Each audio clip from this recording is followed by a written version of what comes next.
নগাঁৱৰ পৰা সাউথ ইণ্ডিয়াৰ ৰামেশ্বৰম আৰু কন্যাকুমাৰীলৈকে ৰোড ট্ৰিপৰ প্ৰথম খণ্ডটিলৈকে আপোনালোকক স্বাগতম জনাইছোঁ। আজি 4th of July 2024, সময় হৈছে এতিয়া 5 PM আৰু নগাঁৱৰ পৰা আমাৰ জাৰ্ণি আমি ষ্টাৰ্ট কৰিছোঁ। এই জাৰ্ণিত আমি নগাঁৱৰ পৰা প্ৰথমতে NH27ৰে গুৱাহাটীৰ পৰা শিলিগুৰি হৈ আমি কলিকতা পাম আৰু কলিকতাৰ পৰা উৰিষ্যা অন্ধ্ৰপ্ৰদেশ হৈ পণ্ডিচেৰীত দুদিন হল্ট কৰিম আৰু পণ্ডিচেৰীৰ পৰা আমি ভাৰতৰ 4 ধামৰ অন্যতম ধাম ৰামেশ্বৰমত 1 ৰাতি বা 2 ৰাতি কটাই তাত পিছত আমি কন্যাকুমাৰীলৈকে যাত্ৰা কৰিম। কন্যাকুমাৰীত আমি 1-2 দিন কটাই উভতি অহা ৰাস্তাত বাংগালোৰ, কৰ্ণাটকৰ বিজাপুৰ, মহাৰাষ্ট্ৰৰ ঔৰংগাবাদ, সোলাপুৰ, মধ্যপ্ৰদেশৰ ইন্দোৰ, উজ্জয়িনৰ বিখ্যাত মহাকাল জ্যোতিৰ্লিংগ দৰ্শন কৰিম আৰু তাৰ পিছত আমি উত্তৰ প্ৰদেশৰ ঝান্সী, প্ৰয়াগৰাজ হৈ বেনাৰস পাম। বেনাৰসত 1-2 দিন এক্সপ্ল'ৰ কৰি তাৰ পৰা বিহাৰ, শিলিগুৰি হৈ পুনৰ অসমলৈকে ঘূৰি আহিম। মোৰ দেন 8000 কিলোমিটাৰ লং এই জাৰ্ণি কমপ্লিট কৰোঁতে আমাক 20ৰ পৰা 25 দিন সময় লাগিব। এই জাৰ্ণিখিনিক আপোনালোকক কেইবাটাও খণ্ডত দেখুৱাম। আজি প্ৰথম খণ্ডত নগাঁৱৰ পৰা কলিকতালৈকে ৰোড ট্ৰিপ দেখুৱাই আছোঁ।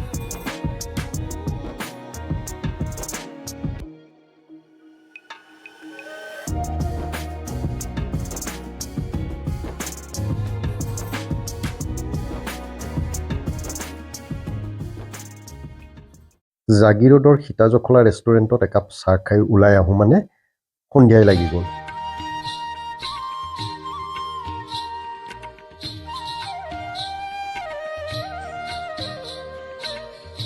সময় এতিয়া সন্ধিয়া 8 PM আৰু আমি খানাপাৰা ফ্লাইঅভাৰ পাইছোঁহি। ইয়াৰ আগতে আমি যোৰাবাটত গাড়ীখন পূৰা ফুল টেংকি পেট্ৰল ভৰাই ল'লোঁ।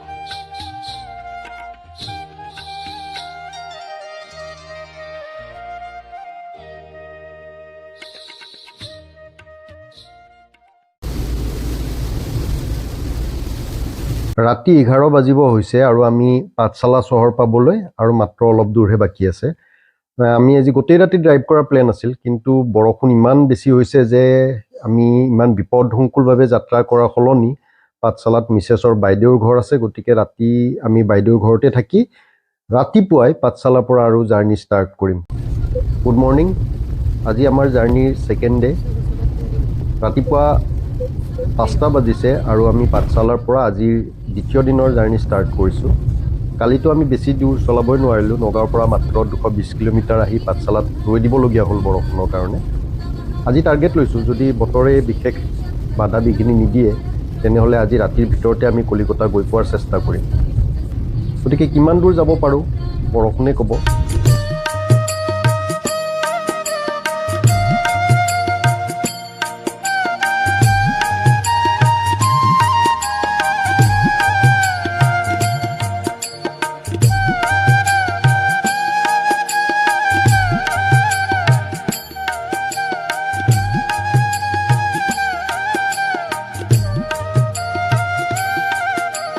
বঙাইগাঁও জিলা পাৰ হোৱাৰ পিছত এয়া কোকৰাঝাৰ জিলাত সোমাইছোঁ। কোকৰাঝাৰ জিলাত প্ৰথমতে আমি কৰিগাঁও পাইছিলোঁ, কৰিগাঁৱৰ পিছত পাটগাঁও পাইছিলোঁ, পাটগাঁৱৰ পিছত চেৰফাংগুৰি আৰু এতিয়া বৰ্তমান আমি পাৰ হৈ আছোঁ কচুগাঁও। আৰু এই কচুগাঁৱতে অৱস্থিত অসমৰ লেটেষ্ট নেশ্যনেল পাৰ্ক, যাৰ নাম হৈছে ৰাইমনা নেশ্যনেল পাৰ্ক। এই চকটো সন্মুখত এটা চক পাম, তাৰ পৰা আমি ৰাইট ছাইডে সোমাই গ'লে ৰাইমনা ৰাষ্ট্ৰীয় উদ্যানলৈকে যাব পাৰোঁ। ৰাতিপুৱা 8টা বাজিছে আৰু আমি নগাঁৱৰ পৰা 380 কিলোমিটাৰ ট্ৰেভেল কৰি এয়া পাইছোঁহি শ্ৰীৰামপুৰৰ অসম আৰু বংগৰ বৰ্ডাৰ। আৰু শ্ৰীৰামপুৰ পোৱাৰ লগে লগে এয়া আমি পাইছোঁ ট্ৰাকৰ লানি নিচিগা শাৰী। এয়া অসমৰ চেক গেট ইয়াতে আছে আৰু ইয়াতে ট্ৰাকসমূহে হয়তো তেওঁলোকৰ কিবা অফিচিয়েল কাগজ পাতিৰ ফৰ্মেলিটি যিখিনি কৰিব লাগে ইয়াতে কৰে আৰু তাৰ পৰা আগুৱাই যায়গৈ। এয়া সন্মুখত যে দেখিছে বেৰিকেড সহকাৰে, এয়া আমাৰ অসমৰ যিটো চেক গেট। আৰু ইয়াৰ পৰা অলপ দূৰ আমি আগুৱাই যাব লাগিব, গ'লে আমি তাত বেংগলৰ চেক গেট পাম। অসমত 97-98 ৰুপিজ পাৰ লিটাৰৰ বিপৰীতে বেংগলত পেট্ৰলৰ ৰেট প্ৰতি লিটাৰত 105 টকাৰ পৰা 107 টকাৰ ভিতৰত। আৰু সেইকাৰণে আমি বেংগল বৰ্ডাৰ পোৱাৰ আগতে অসমতে শ্ৰীৰামপুৰত পূৰা ফুল টেংকি পেট্ৰল গাড়ীখনত আকৌ এবাৰ ভৰাই ল'লোঁ। অকণমান আগত গৈ পেলাই আমি এটা নদী পাম, সোণকোষ নদী। আমাৰ ভূগোলৰ কিতাপত পঢ়োৱা হয় যে সেই সোণকোষ নদীয়ে হৈছে অসম আৰু বেংগলৰ বৰ্ডাৰ, আৰু সন্মুখত এইখন হৈছে সোণকোষ নদীৰ দলং। ভৌগোলিকভাৱে এই সোণকোষ নদীৰ দলংখনেই হৈছে অসম আৰু বেংগলৰ সীমা। এইয়া চাওক, সোণকোষ নদীৰ দলং পাৰ হৈ আহিলোঁ আৰু ইয়াত বেংগল পুলিচে ট্ৰাকসমূহৰ কাৰণে এনেকৈ বেৰিকেড দি পেলাই চেক গেটৰ ব্যৱস্থা কৰিছে। অৱশ্যে এয়া চব ট্ৰাকৰ কাৰণেহে দেই, আমাৰ সৰু গাড়ীৰ কাৰণে নহয়। সৰু গাড়ীবোৰ বিন্দাছ, একদম কোনো ধৰণৰ পুলিচৰ ঝামেলা নাই, আৰামছে পাৰ হৈ আহিব পাৰে।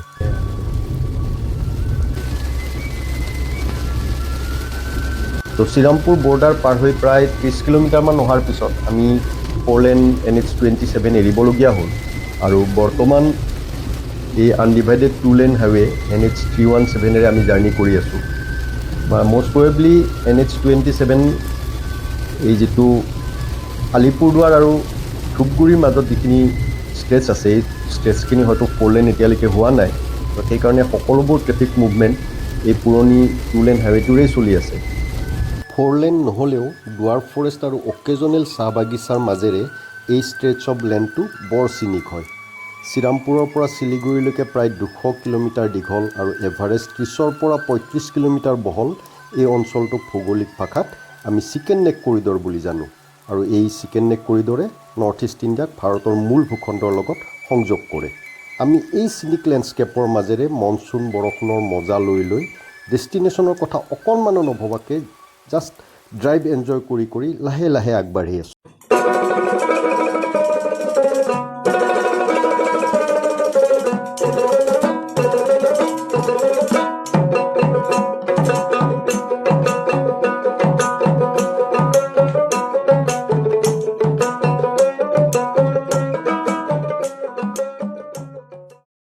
আমি আহি ধূপগুৰি পাইছোঁহি আৰু এই ধূপগুৰিত আমি পুনৰাই পাইছোঁ এইটো NH27 আৰু এই NH27 আমাক একেবাৰে শিলিগুৰিলৈকে লৈ যাব ইয়াৰ পৰা।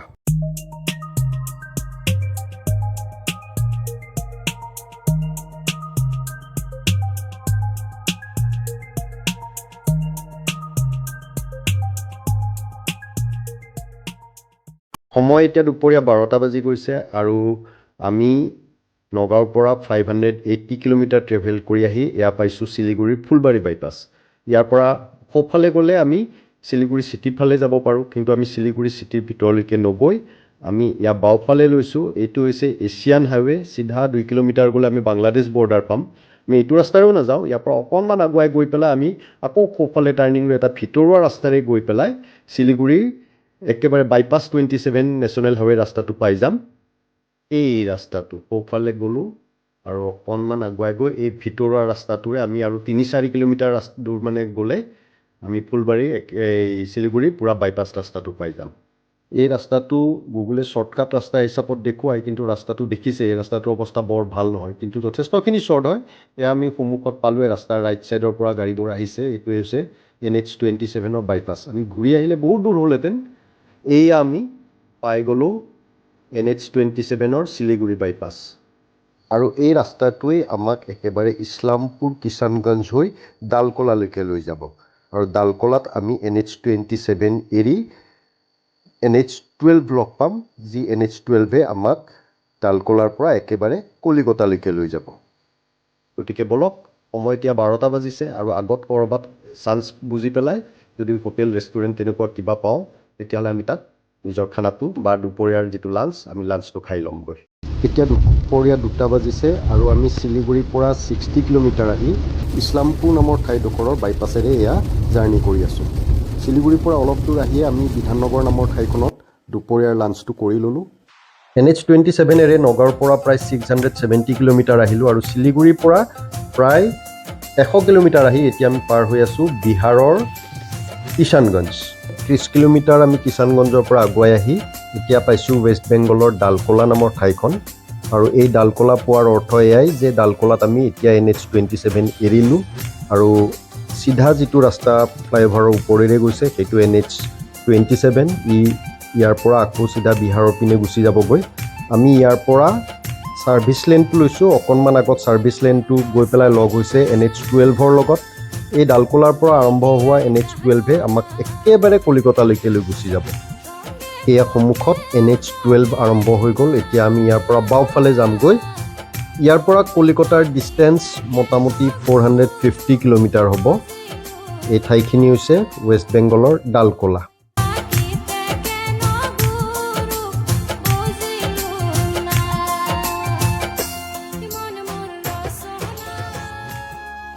সময় এতিয়া ইভিনিং 5:30 হৈছে আৰু আমি শিলিগুৰিৰ পৰা 230 কিলোমিটাৰ আৰু নগাঁৱৰ পৰা প্ৰায় 800 কিলোমিটাৰ ট্ৰেভেল কৰি আহি এতিয়া পাৰ হৈ আছোঁ মধ্যবংগৰ আটাইতকৈ ডাঙৰ চহৰ মালদাৰ বাইপাছ ৰাস্তা।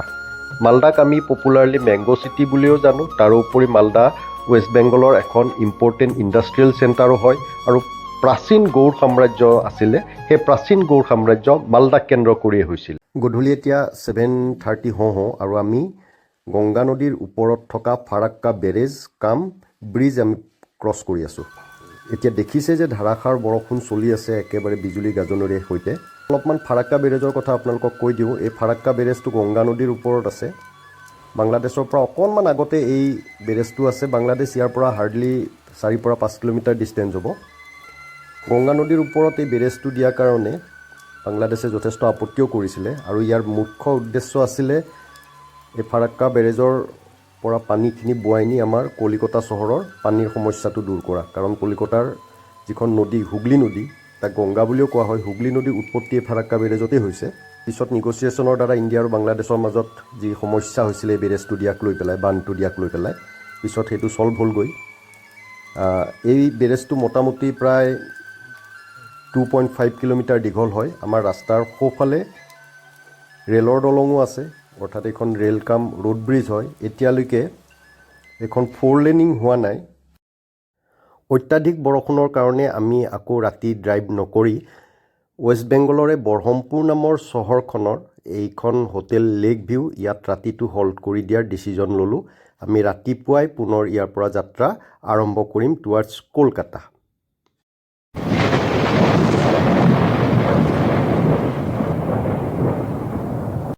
Good morning. এতিয়া ৰাতিপুৱা 11টা বজাত বৰহমপুৰৰ পৰা আমাৰ জাৰ্ণি পুনৰ ষ্টাৰ্ট কৰিছোঁ। আজি আমাৰ জাৰ্ণিৰ 3rd ডে। কালি অলপ বেছি ভাগৰ লগাৰ কাৰণে আজি ৰাতিপুৱা অলপ দেৰিলৈকে শুলোঁ আৰু সেইকাৰণে ওলাওঁতে দেৰিয়ে হৈ গ'ল। মোটামুটি আমি কলিকতালৈকে প্ৰায় ইয়াৰ পৰা বেছি দূৰ নাই আৰু 200 পৰা 220 কিলোমিটাৰ ডিষ্টেঞ্চ আজি মাত্ৰ কভাৰ কৰিম। সেইকাৰণে আজি আমাৰ হাতত সময়, গতিকে আৰামছে আমি আজি ওলাইছোঁ। হোটেলত ব্ৰেকফাষ্টটো ৰাতিপুৱা কৰি তাৰপিছত আমি এনেকৈ ওলাই আহিছোঁ। এই ৰাস্তাটোৰে গৈ পেলাই আমি বৰহমপুৰৰ আকৌ বাইপাছ ৰাস্তাটো উঠিম। কালি এয়া আমি বৰহমপুৰ চিটিৰ ভিতৰৰ পৰা ওলাই আহি পুনৰ এবাৰ NH-12ৰ লগত লগ লাগি গ'লোঁ। এতিয়া এই ৰাস্তাটোৱে আমাক একেবাৰে কলিকতা এয়াৰপৰ্ট পৰ্যন্ত লৈ যাবগৈ। বেৰহামপুৰৰ পৰা NH-12ৰে প্ৰায় 40 কিলোমিটাৰ আমি আহিলোঁ আৰু এতিয়া বৰ্তমান পাৰ হৈ আছোঁ পলাশী। এই পলাশীতে 1757 চনত 1757ত ইংৰাজসকলৰ লগত বেংগলৰ নবাব চিৰাজউদ্দৌলাই ফেমাছ বেটেল অফ পেলাচী বা পলাশীৰ যুদ্ধত অৱতীৰ্ণ হৈ পৰাজয় বৰণ কৰিছিলে। আৰু চিৰাজউদ্দৌলা আছিলে বংগৰ আনতিমজন স্বাধীন নবাব। ইংৰাজসকলে এই নবাব চিৰাজউদ্দৌলাৰ যিজন সেনাপতি আছিলে মিৰ্জাফৰক নিজৰ ফালে কৰি লৈ পেলাই এই যুদ্ধত চিৰাজউদ্দৌলাক পৰাস্ত কৰিছিলে। আৰু আমি সেই পলাশীৰ মাজেৰে এতিয়া জাৰ্ণি কৰি আছোঁ। NH-12ৰে বেৰহামপুৰৰ পৰা প্ৰায় 90 কিলোমিটাৰ আৰু এজে হ'ল নগাঁৱৰ পৰা আমি প্ৰায় 1000 কিলোমিটাৰ ট্ৰেভেল কৰি এতিয়া বৰ্তমান পাৰ হৈ আছোঁ ৱেষ্ট বেংগলৰ কৃষ্ণনগৰ নামৰ টাউনখন। এই বেৰহামপুৰ আৰু কৃষ্ণনগৰৰ মাজৰ 90 কিলোমিটাৰ ষ্ট্ৰেচটো কমপ্লিট 4 লেনিঙৰ কাম হোৱা নাই। জেগাই জেগাই কাম চলি আছে কাৰণে খুব বেছি জাম হয় আৰু সেইকাৰণে আমাৰ এইখিনি পাওঁতে অলপ দেৰিয়ে হ'ল। কিন্তু কৃষ্ণনগৰ পোৱাৰ পিছত ৰাস্তাটো এতিয়া আৰু খুব ধুনীয়া মিহি হৈ গৈছে। আৰু যি হওক, কৃষ্ণনগৰৰ পৰা এটা ৰাস্তা গৈছে মায়াপুৰৰ পিনে, ৰাইট চাইডে আমাৰ এই হাইৱেটো। বেছি দূৰ নহয়, মোটামুটি হাৰ্ডলি 20 পৰা 25 মিনিট সময় এটা লাগিব ইয়াৰ পৰা যাবলৈ মায়াপুৰ। আৰু মায়াপুৰ হৈছে মহাপ্ৰভু চৈতন্যৰ জন্মভূমি আৰু হিন্দু বৈষ্ণৱসকলৰ কাৰণে এটা ইম্পৰ্টেণ্ট পিলগ্ৰিমেজ চেণ্টাৰ। আৰু ইয়াৰ পৰা কলিকতা এনাডাৰ 100 কিলোমিটাৰ ডিষ্টেঞ্চ এতিয়া বাকী আছে।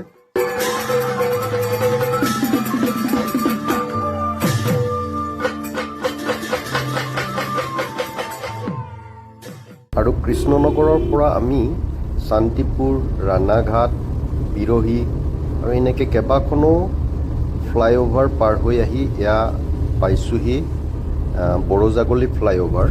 এই বড়োজাগলি ফ্লাইঅভাৰ পাৰ হোৱাৰ পিছত আমাৰ 4 লেন ৰাস্তা NH12ৰ ইয়াতে শেষ হ'ব আৰু তাৰ পৰা গোটেই ৰাস্তাটো আকৌ 2 লেন ৰাস্তা হৈ যাবগৈ আৰু এয়া ফ্লাইঅভাৰো শেষ আৰু আমাৰ 2 লেন ৰাস্তা আৰম্ভ হৈ গ'ল যিমানখিনিলৈকে জানো এই ৰাস্তাটো খুব বেছি জাম হয় গতিকে আমাৰ কিমান সময় লাগে সেয়া ভগৱানেহে জানে আৰু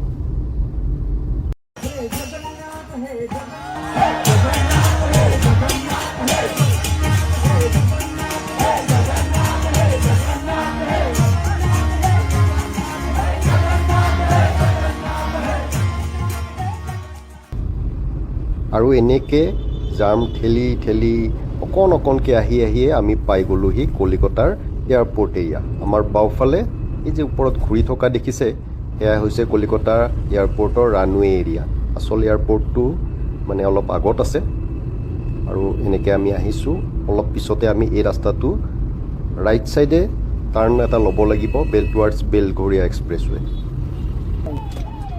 আৰু এয়া আমি সন্মুখত এই ৰাস্তাটো এৰি লেফ্ট ছাইডে যিটো ছাৰ্ভিচ লেন আছে সেই ছাৰ্ভিচ লেনেৰে যামগৈ আৰু চিধা যদি আমি যাওঁগৈ তেতিয়াহ'লে কেলকাতা চিটিৰ ভিতৰত সোমাম আৰু এই যিটো ৰাস্তা সোমাইছোঁ এই ৰাস্তাৰে আমি অলপ দূৰ গৈ পেলাই এটা ৰেম্প পাম আৰু সেই ৰেম্পটোৰে ৰাইট ছাইডে গৈ পেলাই এইটো NH12 বেলঘৰীয়া এক্সপ্ৰেছৱেত লগ হৈ যাবগৈ চ' ৱেলকাম টু NH12ৰ বেলঘৰীয়া এক্সপ্ৰেছৱে আমাৰ সন্মুখত এইটো বেলঘৰীয়া এক্সপ্ৰেছৱেৰ দক্ষিণেশ্বৰ ইণ্টাৰচেঞ্জ এই ইণ্টাৰচেঞ্জৰ পাৰ হৈয়ে আমি হুগলী নদীৰ দলংখন পাম আৰু এই হুগলী নদীৰ কাষতেই আছে দক্ষিণেশ্বৰ কালী মন্দিৰ অকণমান আগুৱাই গ'লে আমি এয়া হুগলী নদীৰ দলংখন পাবলৈ গৈ আছোঁ আৰু এয়া আমি উঠিবলৈ গৈ আছোঁ হুগলী নদীৰ দলঙৰ ওপৰত এই হুগলী নদীৰ দলং বা ছাইডতেই ইটো পাৰে আছে অলপমান ৰাইট ছাইডে দক্ষিণেশ্বৰ কালী মন্দিৰটো আছে আৰু হুগলী নদীৰ দলং পাৰ হৈ আমি প্ৰৱেশ কৰিম হাওৰা